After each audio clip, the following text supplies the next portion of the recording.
artificial intelligence, fast takeoff. I want to talk to why, in my mind, I believe that the possibility of fast AI takeoff is possible.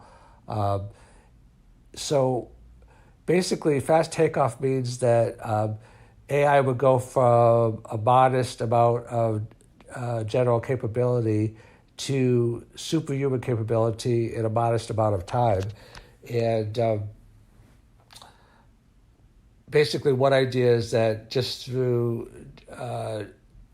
continuous improvement, regenerative iteration, meaning that the AI is trained to always make itself better and better and better and better, and recreate itself, either in one generation or across multiple generations, that you could just see incredible growth in a short period of time. I want to say one reason why I think that this might be possible. One is because I think the notion of continuous improvement could be exponential, not just linear. But another reason is that I think there's a general principle of life that you have something called a tipping point. One example is that tipping points sometimes are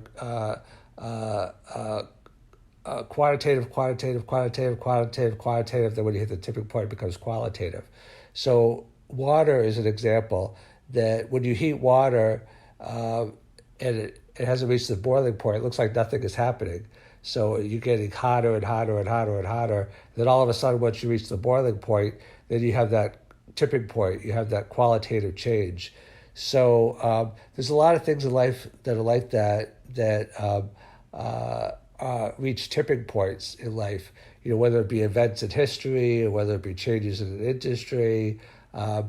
Small change, small change, small change, small change, small change, small change, small change, and then you could even have winters or slowdowns or retrenchments, and then you have small change, small change, small change, and then one day big massive change. Now this could be, as I indicated, quantitative to qualitative, but it could also be quantitative to quantitative. So, for example, like the bamboo, it just stays underground when it's growing for a number of years. I don't know how many years, but then after that period of time, that incubation period, and a tipping point is basically like an incubation period. They might be a little bit different, but those are two important concepts. So for bamboo, when it finally reaches the surface, it starts to actually grow above the surface. That just grows like crazy. So it looks like nothing is happening for a long period of time until you just have massive takeoff. And because incubation and because tipping point is a fundamental principle of nature, then there's no reason to expect that artificial intelligence might not follow the same pattern. Because if you see this a lot in nature, that artificial intelligence, which would exist in the world and be subject to the same laws, presumably, as human beings, could follow very likely, perhaps, the very same principle.